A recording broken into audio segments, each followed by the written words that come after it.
Hoy, domingo, el mundo está celebrando el domingo de resurrección. Lo que conocemos como la Semana Santa inicia la última semana de Jesucristo, inicia de alguna manera con la entrada triunfal de Jesucristo a Jerusalén, la celebración de la Santa Cena, la crucifixión, que sería el viernes, y hoy domingo la resurrección.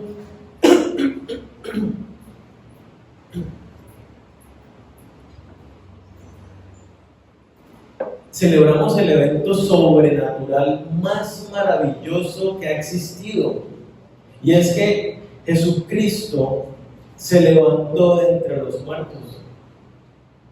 Diferente de la resurrección de Lázaro, que fue Jesucristo el que levantó a Lázaro entre los muertos. En esta oportunidad, Él mismo se levanta de entre los muertos. Jesucristo está vivo. Eso es lo que nos enseña la resurrección, que Jesucristo está vivo hoy. Está sentado a la diestra del Padre y reina por los siglos de los siglos.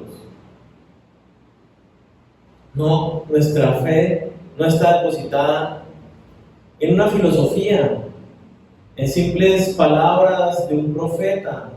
No es una religión, es en Dios mismo, que entregó su vida por nosotros y se levantó de medio de los muertos y hoy vive. Yo los invito a que vamos a estudiar Primera de Corintios, capítulo 15. Este capítulo es el capítulo donde más se explica de manera extensa y clara la resurrección de Jesucristo. Y sobre todo, pero esta otra parte sí no la vamos a estudiar porque no nos da el tiempo, sobre todo se habla de cómo impacta la resurrección de Jesucristo en nosotros, es decir, que nosotros también vamos a resucitar a nueva vida con el Señor. Nosotros debemos entender que nuestra vida eterna no es en espíritu, no es el alma y el espíritu los que van a estar en la eternidad con Dios, sino que vamos a resucitar en cuerpos físicos, solo que con una naturaleza incorruptible, tal y como lo dice muy claro este pasaje al finalizarlo. Pero esa expectativa de vida eterna no sería real a menos de que Jesucristo haya resucitado. Si Jesucristo no resucitó, no hay esperanza para nosotros, no hay vida eterna para nosotros, no hay salvación para nadie. Entonces vamos a estudiar este pasaje de 1 Corintios 15, vamos a leerlo del 1 al 11. Además os declaro, hermanos, el evangelio que os he predicado, el cual también recibisteis, en el cual también perseveráis, por el cual asimismo, si retenéis la palabra que os he predicado, sois salvos. Si no, creísteis en vano. Porque primeramente os he enseñado lo que asimismo recibí, que Cristo murió por nuestros pecados conforme a las Escrituras, y fue sepultado, y que resucitó al tercer día conforme a las Escrituras. Y que apareció a Cefas, y después a los 12. Después apareció a más de 500 hermanos a la vez, de los cuales muchos viven aún, y otros ya duermen. Después apareció a Jacobo, después a todos los apóstoles, y al último de todos, como a un abortivo, me apareció a mí, porque yo soy el más pequeño de los apóstoles, que no soy digno de ser llamado apóstol, porque perseguía la iglesia de Dios. Pero por la gracia de Dios soy lo que soy. Y su gracia no ha sido en vano para conmigo.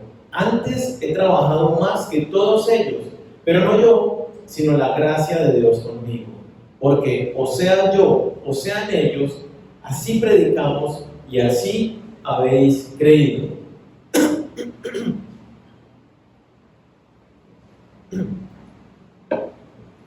Este pasaje nos habla entonces muy claro, y Pablo inicia en estos versículos que leíamos dando como un recorderis de lo que implica que Jesucristo resucitó, y nos muestra cómo la resurrección es el centro de la predicación del Evangelio, y nos da entonces varias evidencias. Justamente lo que acabamos de leer son diferentes evidencias, testimonios de la realidad irrefutable de la resurrección de Jesucristo.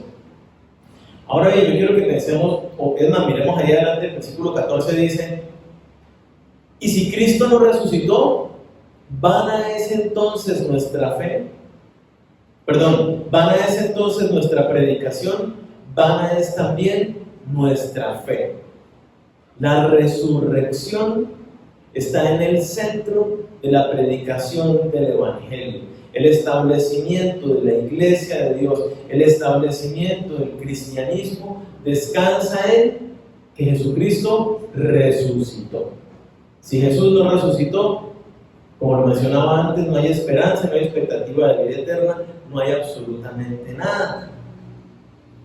La resurrección era el punto central del Evangelio. Y si nosotros miramos, voy a solo mencionar algunos de los de Jesucristo, ¿qué era lo que él enseñaba? Vamos por favor a Marcos 8, versículo 31. Lo mismo, casi que de manera idéntica, lo encuentran ustedes ahí mismo en Marcos capítulo 9, 31, en Marcos capítulo 10, versículo 33 y 34, en Lucas 24, 45. Lo encontramos en un montón de pasajes, dice casi literalmente lo mismo. Es la predicación que Jesucristo enseñaba. Dice Marcos 8:31: y comenzó a enseñarles que le era necesario al Hijo del Hombre padecer mucho y ser desechado por los ancianos y por los principales sacerdotes y por los escribas, y ser muerto y resucitar después de 3 días. En Juan capítulo 11, versículo 25 dice: les dijo Jesús: yo soy la resurrección y la vida. El que cree en mí, aunque esté muerto, vivirá. La resurrección era el pan diario del Evangelio que predicaba Jesucristo cuando iba por las aldeas y por todos lados, sanando y predicando el Evangelio. Sí o sí, la resurrección está allí. Si nosotros fuéramos a Hechos capítulo 2, no lo vamos a leer, pero los que están tomando nota lo pueden ver por allá por el versículo 33, 36. Pedro dice específicamente: a él, a quien ustedes crucificaron, Dios le levantó de entre los muertos, ha resucitado, y a él Dios le ha hecho Señor y Cristo. El centro de la predicación del Evangelio en la iglesia, cuando llega el Espíritu Santo y empiezan a predicar, es que Jesucristo resucitó. O sea, sí, que Cristo pagó por nuestros pecados, pero resucitó. En Hechos capítulo 3, después de que sanan al paralítico de nacimiento y los están juzgando, que ustedes por qué hicieron esto y no sé qué, ellos en la predicación del Evangelio de Pedro, una vez más, está mencionado claramente que Jesucristo resucitó de entre los muertos. Y si nosotros seguimos mirando qué predicaban Pablo y Pedro en diferentes lugares, la resurrección siempre es uno de los elementos indispensables del Evangelio. Entonces es de suma importancia que nosotros entendamos bien la resurrección, que afirmemos nuestra convicción, nuestra fe en que Jesucristo resucitó. Así que vamos a mirar, ¿cierto?, las implicaciones de tener un Dios vivo que venció la muerte. Miremos entonces el primer testimonio, lo presenta versículo 1 y 2. Hago un paréntesis, les quiero recordar que atrás tenemos una estación de café y agüita. Si alguien quiere, bien puede. Versículo 1 y 2 de 1 Corintios 15. Además os declaro, hermanos, el evangelio que os he predicado, el cual también recibisteis, en el cual también perseveráis, por el cual asimismo, si retenéis la palabra que os he predicado, sois salvos, si no creísteis en vano. Aquí encontramos el primer testimonio, es el testimonio de la salvación. Y lo que Pablo está diciendo aquí es, presentando el primer argumento de la resurrección, y es que si usted es salvo, es porque creyó en la resurrección. El evangelio que les hemos predicado, dice allí, en el evangelio que les hemos predicado, el centro de la predicación del evangelio, o bueno, la parte central está la crucifixión y la resurrección. Son dos aspectos indispensables. Si falta uno de estos, no hubo evangelización. No conoció el Evangelio de la persona, sino se le dijo qué hizo Cristo en la cruz y qué sucedió por medio de la resurrección. No se ha evangelizado. Y entonces aquí el argumento que Pablo dice es ese, ¿no? Si ustedes hoy son salvos, es porque creyeron que Jesucristo ha resucitado. Si no, no podrían ser salvos.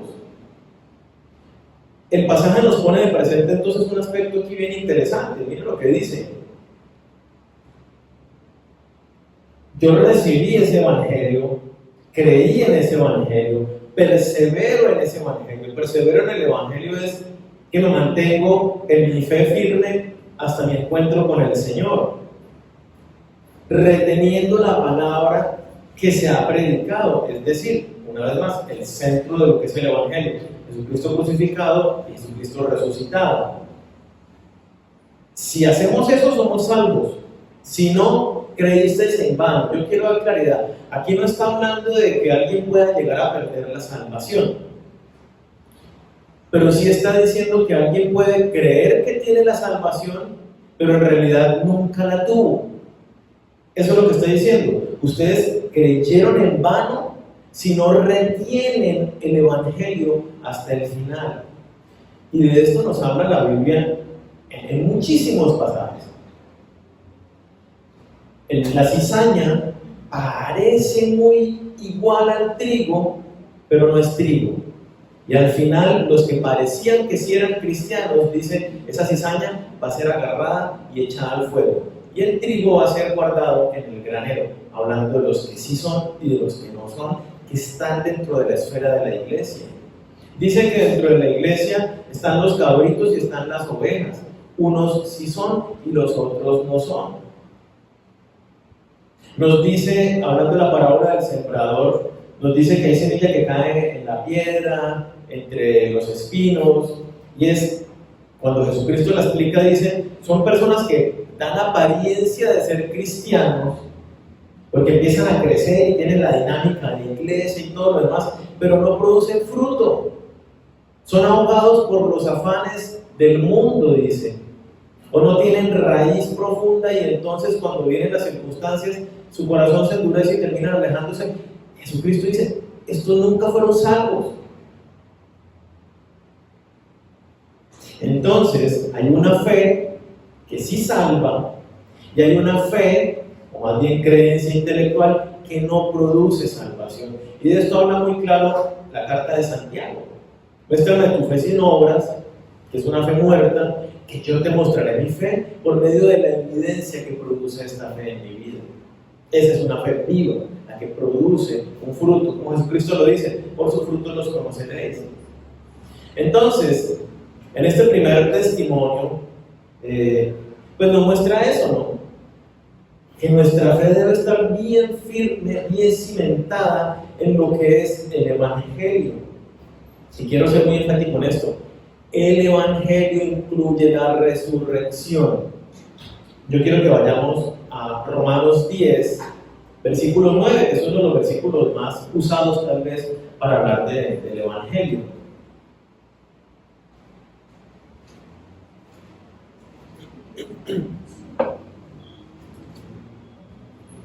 Leámoslo, versículo 10, desde la segunda parte del versículo 8. Capítulo 10, desde la segunda parte del versículo 8.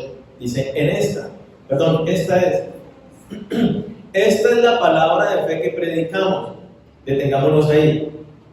¿De qué está hablando Pablo cuando dice: esta es la palabra de fe que predicamos? Pues está hablando del evangelio por medio del cual cualquier persona puede alcanzar la salvación. Esta es la palabra de fe que predicamos: que si confesares con tu boca que Jesús es el Señor y creyeres en tu corazón que Dios le levantó de los muertos, serás salvo. Ahora bien, quiero hacer claridad, ¿no? Esto no quiere decir que si alguien no confiesa con la boca no es salvo, porque entonces los mudos se van al infierno. No es en ese sentido literal. Habla de ese confesión con la boca, es un creer genuinamente desde mi corazón. Y lo aclaro un poquito más: el creer en el contexto bíblico para los hebreos, el creer, esa misma palabra se traduce como obedecer. O sea que si yo creo que Jesús es mi Señor, me someto al señorío de Él y me rindo en obediencia a lo que Él me dice. Si mi fe no es consecuente con la obediencia, quiere decir que mi fe no me salva. Sería esa fe inútil que menciona aquí el pasaje, o que menciona Santiago, esa fe muerta que no produce vida. Entonces, ¿en qué consiste? Queriendo resaltar, yo debo creer que Dios levantó a Jesucristo de entre los muertos para salvación. El primer testimonio entonces lo encontramos implícito en la seguridad de salvación. Todos los que creemos que hemos sido salvos, hemos entendido claramente que Jesucristo se levantó de medio de los muertos y dio testimonio público de que el precio que pagó fue aceptado por el Padre, y entonces ahora somos justificados por Dios. Un Cristo, un Mesías muerto, ¿a quién salva? Pensemos un poco y ubiquémonos. Identifíquese con María, con Jacobo, con Juan, con Pedro. Identifíquese en la época de los discípulos. Usted es uno de ellos allí. Han estado siguiendo a Jesucristo. Él ha dicho claramente todas estas cosas, que Él es el Hijo de Dios, que el reino de los cielos, y bueno, todo esto. Y de repente muere en la cruz y es sepultado. Yo vi su cuerpo muerto y vi cómo pusieron la piedra sobre la tumba. ¿Qué pasa con mis expectativas? Con la esperanza que yo tenía en un Mesías. Pues ahí se queda. Porque el Salvador murió. Y nosotros entendemos entonces la condición de los discípulos. Los discípulos quedaron mal. Estaban desesperanzados, estaban tristes. Hasta cuando Jesús resucita. Cuando Jesús resucita, imagínense el impacto. O sea, todo lo que había dicho y lo que nosotros experimentamos con Él, ¡wow! Resucitó, se levantó de entre los muertos y está aquí presente y nos dice: metan las manos en los huecos y metan la mano por aquí en la herida. Dice cuenta que yo estoy vivo en medio de ustedes, y se quedó con ellos 40 días. Y comió con ellos y compartió con ellos y durmió con ellos en esos 40 días. El impacto, ahí es donde uno entiende por qué estos hombres estuvieron dispuestos a dejarlo todo, a padecer persecución, a sufrir una muerte cruel. Porque es que no estaban hablando de una filosofía, de una religión. Estaban hablando de Dios mismo, que está vivo y que vuelve por nosotros. Entonces la resurrección en nosotros debe producir el mismo impacto que los discípulos iniciales. ¿Cómo estoy viviendo yo entonces mi vida cristiana? Si no la estoy viviendo adecuadamente con esto, es porque tal vez no he conocido realmente el Evangelio. Y esto pone de relieve un problema. ¿Y cuál es el problema? Que hoy en día, en muchas iglesias, me atrevo a decir que la mayoría, por las estadísticas que hay, por los estudios que se han hecho, no predican el Evangelio de Jesucristo. Se predica un evangelio diluido donde se dice: Dios te ama y tiene un plan para bendecir tu vida. Y entonces cualquier persona dice: hay beneficios para mí, sí, yo quiero. Pero no se enseña qué fue lo que hizo Jesucristo, de qué manera Jesús hizo justicia en esa cruz y de qué manera la resurrección es la que hace que se me aplique a esa justicia. Ese es el Evangelio, como lo describe la Biblia. Entonces hay un problema, y es que hoy en día no hemos conocido bien el Evangelio, porque se nos ha predicado un Evangelio incompleto. Entonces tendríamos que decir que no fue el Evangelio, sino otra cosa lo que se nos predicó, o lo que se predica hoy en las iglesias. Y entonces tenemos que entender la urgencia de predicar el Evangelio, tal y como Jesucristo lo predicó, tal y como los apóstoles lo predicaron.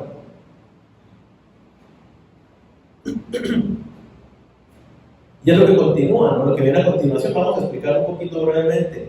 Versículo 3. y aquí vemos el segundo testimonio, es el testimonio de las Escrituras. Versículo 3, porque primeramente os he enseñado lo que asimismo recibí, que Cristo murió por nuestros pecados. Miren, este es el resumen, super resumen de lo que contiene el Evangelio. ¿Qué contiene el Evangelio? Que Cristo murió por nuestros pecados, punto 1, conforme a las Escrituras, y que fue sepultado, punto 2, y resucitó el tercer día, conforme a las Escrituras, punto 3. Usted no ha predicado el Evangelio a una persona a menos que diga con claridad qué sucedió en esa cruz, cuáles son las implicaciones de la muerte de Jesucristo, que Jesucristo fue sepultado, y si usted no ha predicado que Jesucristo resucitó, entonces usted no ha predicado el Evangelio. Pero yo le invité a la iglesia, chéverísimo, hágalo, pero eso no es el Evangelio. Yo le dije que se acercara a Dios, que Dios lo amaba y que tenía un plan para él, lindísimo, pero ese no es el Evangelio. Yo me acerqué a él y le dije que quería orar por él, y oré por esa persona y ahora está mucho mejor, espectacular, hay que hacerlo, pero ese no es el Evangelio. Romanos 1, versículos 16 y 17, los que están tomando nota. No me avergüenzo del Evangelio, ¿por qué? Porque es poder de Dios para salvación a todo aquel que en él cree. El Evangelio, el mensaje del Evangelio, es el que tiene el poder de Dios para salvarnos. Versículo 17, y en el Evangelio se revela, se da a conocer la justicia de Dios. Es decir, cuando yo predico el Evangelio, la persona que lo está escuchando debe entender cómo fue la manera que Dios hizo justicia para yo poder ser justificado. Si yo en las palabras que uso para, entre comillas, evangelizar a alguien, no estoy diciendo cómo Jesús hizo justicia en la cruz y cómo fue levantado de los muertos, no he compartido el Evangelio. Y si yo lo que escuché no fue eso, tampoco escuché el Evangelio. Entonces, ¿en qué consiste el Evangelio? Lo voy a decir brevemente.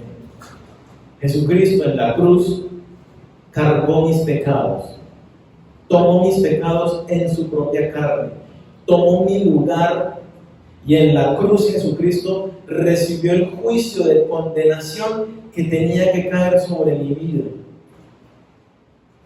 Y allí Jesucristo muere como condenado por Dios.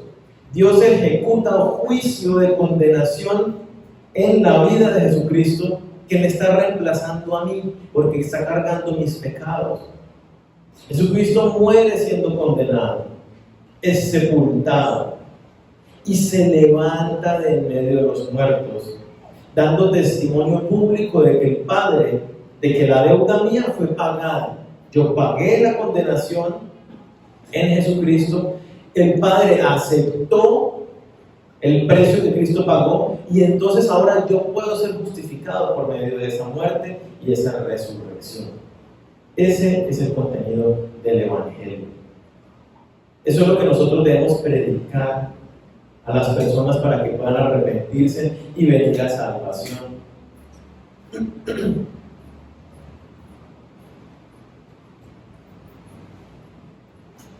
Aquí Pablo lo está resumiendo y dice: Cristo murió conforme a las Escrituras. ¿Cuáles Escrituras? Por dar un ejemplo, Isaías 53, ¿lo han leído? Usted lo lee y dice: es tal cual Jesucristo en la cruz. Describe detalladamente cómo se le desgarró la cara, cómo le golpearon, cómo lo azotaron, cómo la sangre, cómo lo describe tal cual como estaba dicho por el Padre, que tenía que sufrir Jesús, cargando mis pecados. El Salmo 22 es un salmo que describe casi al pie de la letra también lo que sucede con Jesús en la cruz. Estaba dicho tal cual lo que iba a suceder, que iba a cargar nuestros pecados. Fue sepultado y luego resucitó conforme a las Escrituras. Y entonces aquí quiero que veamos el testimonio de las Escrituras. Vamos por favor a Mateo 12, versículo 39.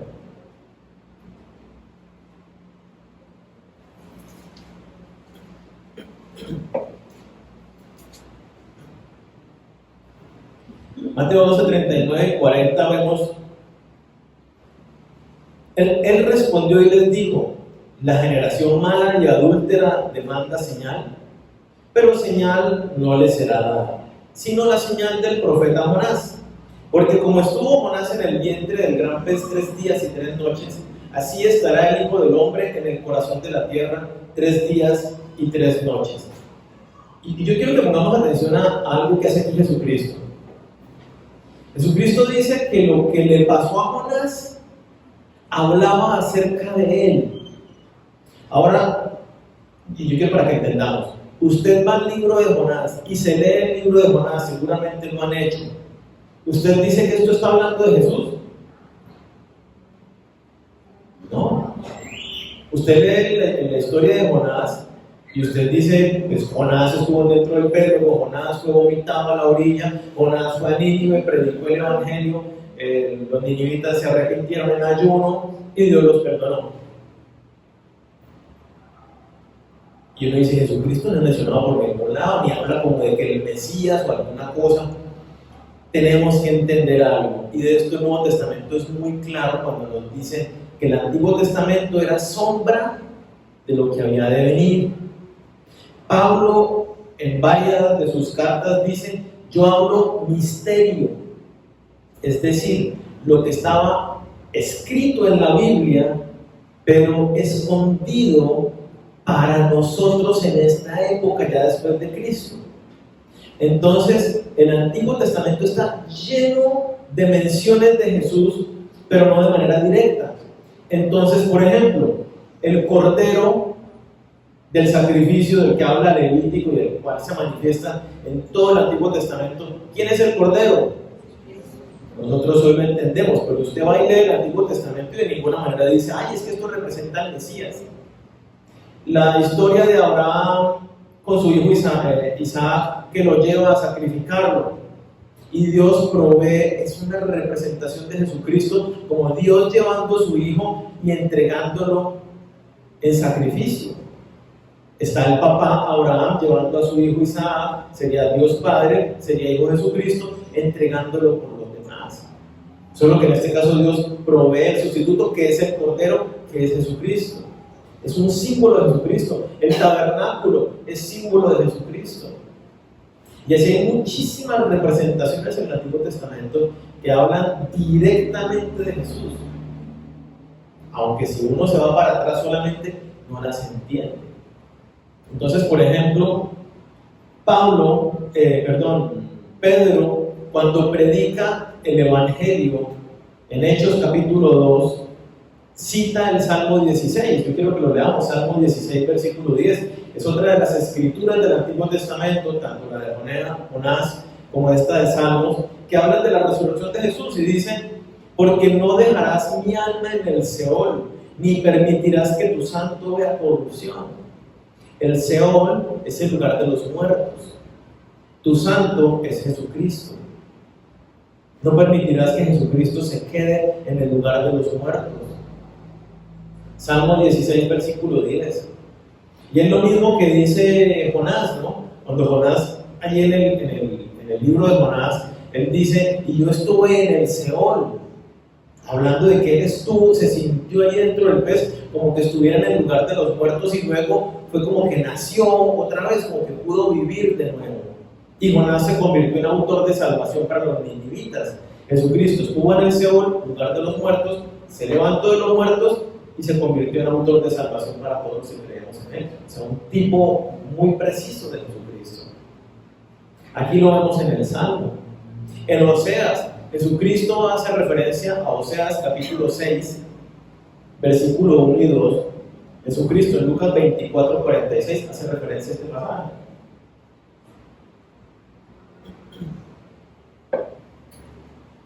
Venid y volvamos a Jehová, porque él arrebató y nos curará, hirió y nos vendará, nos dará vida, póngale cuidado, nos dará vida después de 2 días, en el tercer día nos resucitará y viviremos delante de él. Es una referencia en la resurrección de Jesucristo, el tercer día. Entonces, las escrituras en el Antiguo Testamento hablaban de esto, de la manera como Dios hablaba de Jesucristo, como si estuviera hablando en código, para que ellos no entendieran, pero nosotros hoy sí entendiéramos como lo estamos haciendo. Hay muchos otros pasajes que nos muestran esto mismo, ¿no? La revelación de Jesucristo y lo que estaba escrito de que resucitaría al tercer día. Hay muchas otras simbologías de esto mismo. Entonces, estaba escrito, y ese es el otro testimonio, que se cumplió tal cual lo que Dios había dicho, que Jesucristo se levantaría al tercer día. Ahora bien, quiero hacer aquí un paréntesis. Hay personas que dicen, no, espérenme, 3 días. Si muere el viernes a las 3 de la tarde, a sábado a las 3 de la tarde, a domingo, no esperen ahí, no me dan los 3 días. Viernes 3 de la tarde, a sábado 3 de la tarde, a domingo 3 de la tarde, si resucitó tempranito en la mañana, o sea, como día y medio. Tenemos que entender eso. La expresión, los hebreos hablan de un día, entonces ellos no dicen normalmente el día de hoy, mañana lunes, por ejemplo. Ellos dicen la mañana y la tarde del lunes, la tarde y la mañana y la noche del lunes. Esa expresión sería el equivalente de nosotros decir mañana, o sea, el día de mañana. Pero también hay que entender algo. En la manera como ellos se expresan, decir 3 días no podemos nosotros entenderlo 72 horas. Sí, cierto, 72 horas, 24, 72 horas. No podemos interpretarlo como 72 horas que permanecería Jesús y a la hora 73 ¡pum!, se levantaría. No. En el contexto como ellos lo hablan, si usted estaba parte del día, es el día. Jesucristo murió el viernes, o sea, parte del viernes estuvo muerto. El sábado estuvo muerto todo el día, de 12 de la noche a 12 de la noche del día siguiente. Y el domingo estuvo parte, pues toda la madrugada estuvo muerto, parte del domingo. O sea, en el lenguaje como lo hablan ellos, fueron 3 días, viernes, sábado y domingo. No tenía que ser el día completo ni unas cuentas especiales. No, para ellos era muy claro, 3 días. Entonces, cierro paréntesis, ahí están los 3 días. Parte del viernes, el sábado completo y parte del domingo son los 3 días de la manera como ellos se expresan en el lenguaje hebreo. Entonces, tenemos el testimonio de la salvación. Si soy salvo, es porque creí que Jesucristo resucitó. Si no creo que Jesucristo resucitó, no he sido salvado, porque sin resurrección no hay salvación. Segundo testimonio, lo que estaba escrito en la Biblia desde el Antiguo Testamento y que se cumplió en Jesucristo. Ahí va el segundo testimonio. Y ahora nos continúa y nos presenta los testigos presenciales de la resurrección. Y el primero de ellos, versículo 5, nos dice: apareció a Cefas. ¿Quién es Cefas? Pedro, ¿no? Cefas es el mismo Pedro. Uno de los requisitos indispensables para ser apóstol de Jesucristo es haber visto a Jesucristo resucitado. Si no vio a Jesucristo resucitado, no puede ser apóstol. Entonces, el primero a quien Jesucristo se le aparece es Pedro. El primero de los discípulos, el primero de los apóstoles es Pedro. Recordemos que antes de eso se le ha aparecido a María Magdalena en el camino. Luego se le aparece a Pedro. Luego se le aparece a los del camino a Emaús. Y luego está con todos sus discípulos. Pero aquí he mencionado a Pedro como el primero, ¿no? Porque es de los relevantes de los apóstoles en el ministerio. Entonces, no se nos dice por qué Pedro.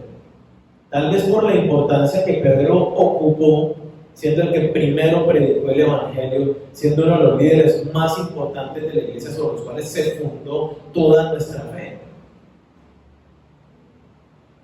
Pero también probablemente, no porque se lo mereciera, sino porque lo necesitaba. Recordemos cómo fue el final de Pedro. Los evangelios nos narran que cuando lo niega por última vez, cantó el gallo y nos dice una escena muy tenaz. Dice: Jesucristo lo miró, sus ojos se cruzaron con los de Jesucristo viendo que lo acababa de negar por tercera vez. Yo me imagino que fue un momento desgarrador para Pedro, de decir, ¿cómo? Lloró amargamente. Y me vio, no lo negué, y no solo lo negué, sino que me vio negándolo, como diciéndole, te lo dije, ¿no? Y sonó el gallo justo ahí y se cruzaron las miradas, o sea, más película, momento así, no se puede experimentar. Pedro estaba mal, necesitaba ser restaurado. Y aunque Pedro abandonó a Jesús, aunque Pedro negó a Jesús, Jesús no lo abandonó a él. Y tan pronto resucita entre los muertos, va Pedro y reconforta su corazón. Y esto es bonito porque es para nosotros. Aunque nosotros a veces sintamos que hemos abandonado a Dios, que le hemos dado la espalda, que nuestro corazón se ha endurecido y que no queremos más, que lo negamos así como Pedro, Jesús dice, yo no te abandono nunca. Estás en el hueco de mi mano y cuido de ti. Mis ovejas nunca se apartarán de mi mano. Entonces el Señor está ahí cuidándonos, pendiente de cada uno de nosotros.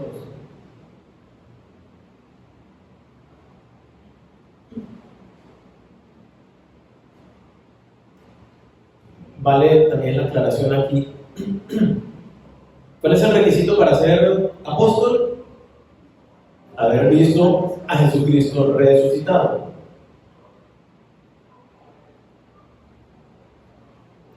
¿Puede hoy haber apóstoles?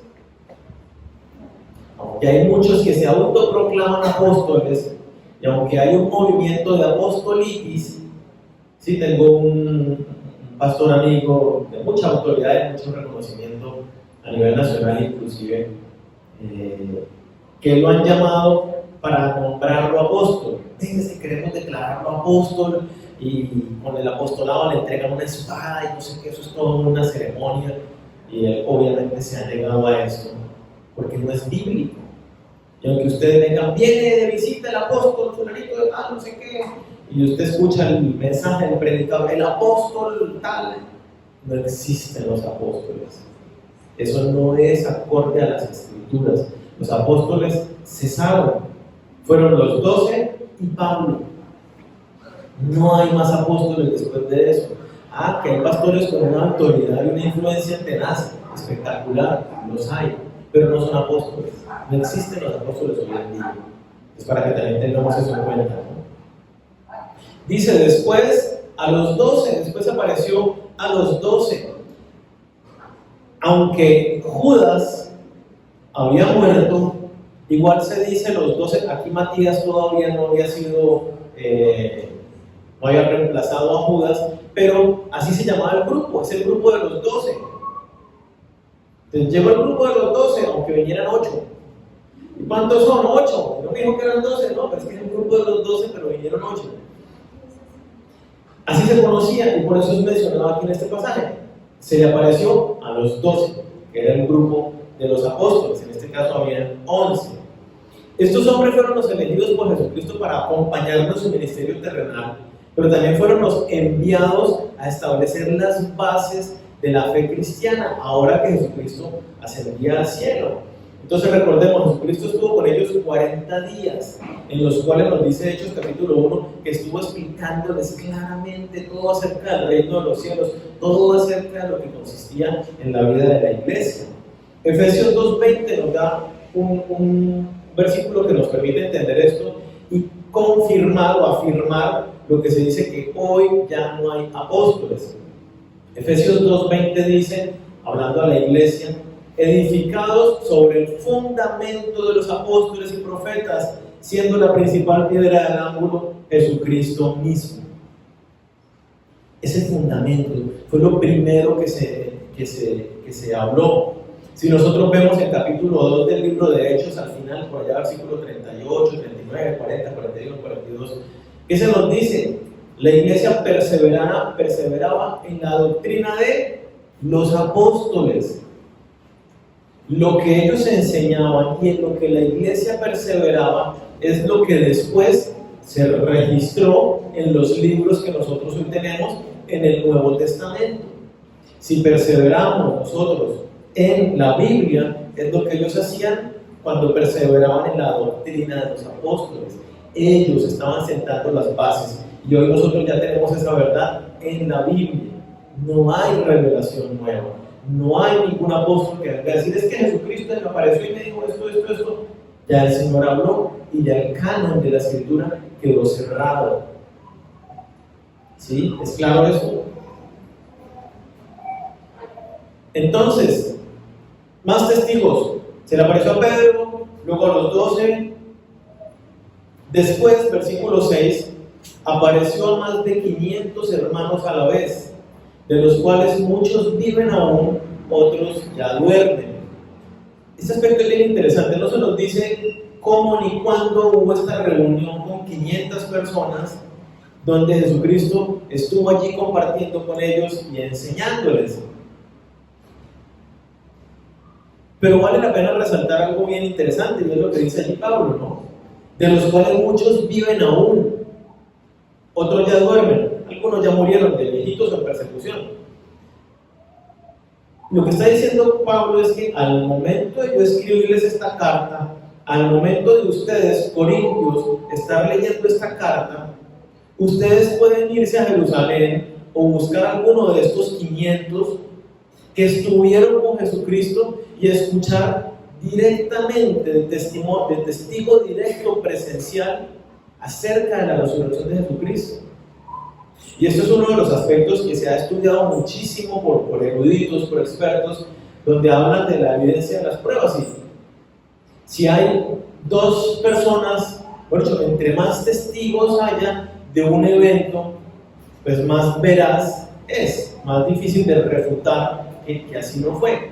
Y en este caso hubo 500 testigos y documentos ajenos a la Biblia, aparte de la Biblia, que hablan de esto, ¿no? Porque recordemos que el Imperio Romano creó una comisión para demostrar que no había sido cierto, y entonces le pagaron a los soldados que estuvieron en la tumba para que dijeran mentiras. Los soldados dijeron luego que habían dicho mentiras porque les habían pagado para que dijeran que no, que los discípulos se habían robado el cuerpo. Entonces había gente tratando de demostrar que no era viable, pero el testimonio de tantos que era coherente hacía irrefutable el hecho de la resurrección. Y entonces aquí vemos 500 testigos. Después, versículo 7, apareció a Jacobo.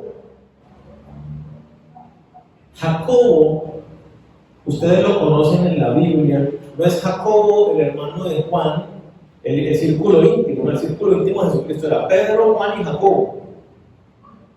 Juan y Jacobo, hermanos, y Pedro. Ellos eran el combo íntimo de Jesucristo. Este Jacobo no es ese Jacobo. Este Jacobo lo conocemos nosotros como Santiago, el autor de la carta de Santiago.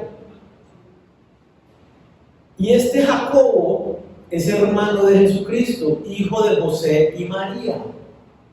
Y este Jacobo nos dice muy claro Juan capítulo 7, versículo 5, si lo quieren leer, los que están tomando nota, nos dice que este Jacobo y los hermanos de Jesús no creían en Jesucristo. Los hermanos de Jesucristo no lo reconocían como el Hijo de Dios.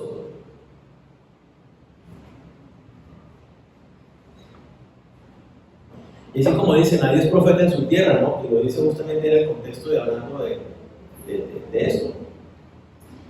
Ellos no creían en Jesucristo. Entonces Jacobo, siendo hermano de Jesús, no creía en él. Jesús muere.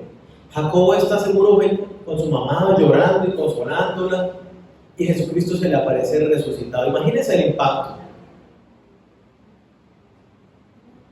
¿Qué sucede en la vida de Jacobo después de este encuentro con Jesucristo? Ustedes han leído de Jacobo en el libro de los Hechos. ¿Quién se convierte Jacobo? Se convierte en el líder de la iglesia de Jerusalén. Cuando Pablo viene con Bernabé a rendir cuentas de los viajes misioneros, le rinde cuentas a Jacobo, que era el líder de la iglesia de Jerusalén. Y ahí estaban también Pedro y los otros apóstoles. Pero Jacobo, el hermano de Jesús, se convierte en el líder de la iglesia. El impacto de encontrarse con su hermano, con Jesucristo, ahora su Señor y Dios resucitado, ¿no? Entonces es el testimonio de alguien que no creía en Jesús y ahora da fe, como el centurión, ¿no? Que también dice exactamente este hombre era hijo de Dios. Tenemos varios testigos entonces, y al último de todos, como un abortivo, es decir, fuera de tiempo, me apareció a mí. Yo soy el más pequeño de los apóstoles, digo lo que dice Pablo, el más pequeño de los apóstoles, y el último para lo que concierne a la Biblia, que no soy digno de ser llamado apóstol porque perseguía la iglesia de Dios, pero por la gracia de Dios soy lo que soy, y su gracia no ha sido en vano para conmigo. Antes he trabajado más que todos ellos, pero no yo, sino la gracia de Dios conmigo. Ese testimonio es bien bonito, es bien importante y a la vez especial, ¿no? Porque Pablo no perteneció al grupo inicial de los apóstoles. Es más, Pablo no creía en Jesucristo, incluso perseguía a los que predicaban a Jesucristo resucitado y los llevaba presos. Algunos también participó en su muerte. Entonces, cuando se le aparece, además que tiene algo especial esta aparición de Jesucristo a Pablo, y es que todos los otros mencionados anteriormente fue entre los 40 días que Jesucristo estuvo aquí después de resucitar. Al finalizar los 40 días, al final de los evangelios lo encontramos, o en Hechos, Jesucristo se va al cielo, asciende al cielo, y lo ven subir en una nube, y se quedan todos, wow. Todos lo vieron dentro de estos 40 días, pero en el caso de Pablo ya habían pasado varios años cuando Jesucristo se le aparece. Y Jesucristo lo habla en sus cartas, Pablo lo habla en sus cartas y dice: a mí lo que yo sé, a mí no me lo enseñó ni Pedro, ni Bernabé, ni Juan, ni Jacobo, a mí no me lo enseñó nadie, sino directamente el Señor. Por eso lo que yo recibí, y cuando habla allí antes el evangelio que yo recibí y el que les prediqué, yo lo recibí directamente de Jesucristo. A mí no es que me lo transmitieron, teléfono roto, alguna cosa. No, a mí fue directo de Jesús el evangelio que yo les prediqué. Y entonces Pablo dice: soy ese apóstol que no debería ser apóstol por todo lo que yo hice. Pero él es claro y dice: yo ya he sido perdonado, o sea, yo ya no tengo condenación. Yo soy lo que soy por la gracia de Dios. Soy rescatado, soy hijo de Dios por la obra de Él en mi vida. Y entonces creo que nosotros nos podemos identificar un poco con el caso de Pablo. Pablo tuvo su encuentro con Jesucristo y su vida fue transformada por el poder de la resurrección, por el poder que obró en Jesucristo para resucitarlo de los muertos, el Espíritu Santo que también obra en nosotros, como lo dice Romanos 8. ¿Cómo está obrando el poder del Espíritu Santo en nosotros en medio de la resurrección, en medio de la regeneración de nuestra vida, en medio de este nuevo nacimiento? ¿Cómo está impactando nuestro caminar diario? ¿Qué hizo Pablo? Y ahí dice: yo me esfuerzo más que todos los demás. Y lo dice: en la gracia de Dios que obra en mí, es decir, en el poder del Espíritu Santo. ¿Y qué hago? Títulos, profesión, experiencia, familia pudiente, dice: todo eso para mí es basura. Que es que yo prefiero estar más cómodo aquí en la iglesia, en mi casa, con mi familia, lindo, aquí estudiamos la Biblia, llamamos al Señor. Pablo dice: no, es que mire afuera, el mundo se está perdiendo y yo soy llamado, todos nosotros, a predicar el Evangelio. Y entonces, si me robo por el camino por ir a predicar el Evangelio, gloria a Dios, fue el caso de Pablo. Si naufrago y casi me muero en el mar y me pican serpientes venenosas en una isla, gloria a Dios, porque yo estoy haciendo lo que tengo que hacer. Si me rechazaron en la oficina, si me dieron pan y piedra por hablar de Jesucristo, pues gloria a Dios, porque es lo que tengo que hacer.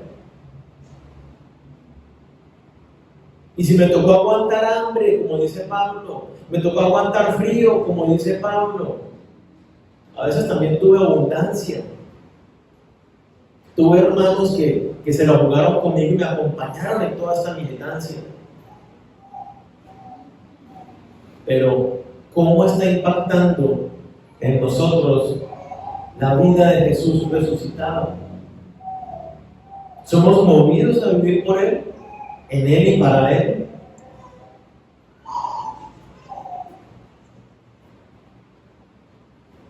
Y el último testimonio, el testimonio de la unidad. Versículo 11 dice: porque o sea yo, o sean ellos, así predicamos y así habéis creído. Leámoslo dentro del contexto. ¿Qué es lo que predicamos? A Jesucristo que murió en la cruz por nuestros pecados, que fue sepultado y que resucitó de entre los muertos. Eso es lo que está hablando claramente el contexto. Y dice, así predicamos. Y si nosotros vamos a la Biblia, así lo vemos que lo hacían. Y entonces el último testimonio es el mensaje común que predican todos los creyentes. Entonces dice, ya sea yo les predico a Jesucristo resucitado, Jesucristo muerto en la cruz por sus pecados y resucitado. Si lo predica Pedro, o Juan, o Jacobo, o algún otro de los discípulos ellos van a predicar exactamente lo mismo, porque ese es el contenido del Evangelio. Hay unidad. La enseñanza en la iglesia naciente, el centro del Evangelio, era Cristo murió por nuestros pecados y resucitó para nuestra justificación.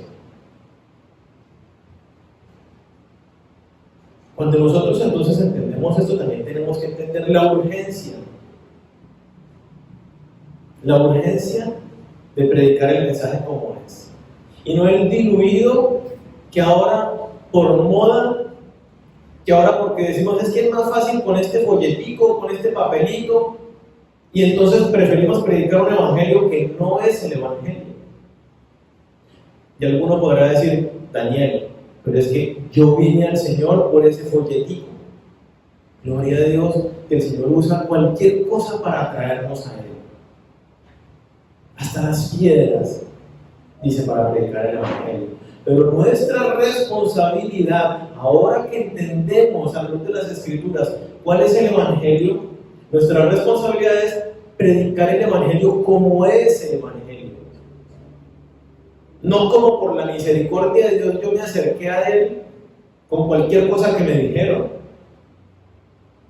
Porque eso es lo hermoso del Señor. Que si puso la mirada a nosotros nos atrajo con cualquier cosa. Pero nuestra responsabilidad es predicar claramente el evangelio. Entonces la resurrección de Jesucristo es un hecho que debe marcar, que debe impactar nuestra vida. Así como lo fue para los discípulos. Un impacto tal que fueron movidos a darlo todo por Él. Cuando entendemos realmente qué consiste el evangelio, creo que podemos entenderlo. ¿Qué pasa cuando deposito mi fe en Jesucristo? ¿Qué pasa cuando pienso en la cruz? Yo estoy muriendo en esa cruz. Si el creyente, el que se acerca a Jesucristo por medio del evangelio, no muere en esa cruz, no se siente identificado. Por eso dice la palabra, con Cristo estoy juntamente crucificado. Gálatas 2:20. El creyente se identifica con Cristo en la muerte, entonces debe entender y decir, yo ya no puedo seguir viviendo igual que antes, porque moría mi naturaleza de pecado. ¿Cómo así que hoy digo soy cristiano y me lanzo al pecado de cabeza para seguir dando rienda suelta a lo que a mí me da la gana? a lo que yo siento, a mis deseos. De ninguna manera. El creyente se identifica y muere en esa cruz. Pero así como muere en la cruz, también dice 2 Corintios 5, 14 y 15, en Cristo Jesús también resucita. ¿Para qué resucita?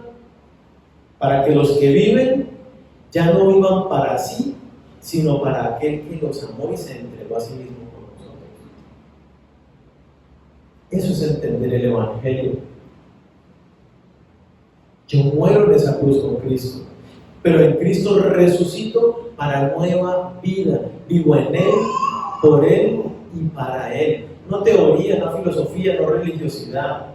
Dependencia absoluta del Señor.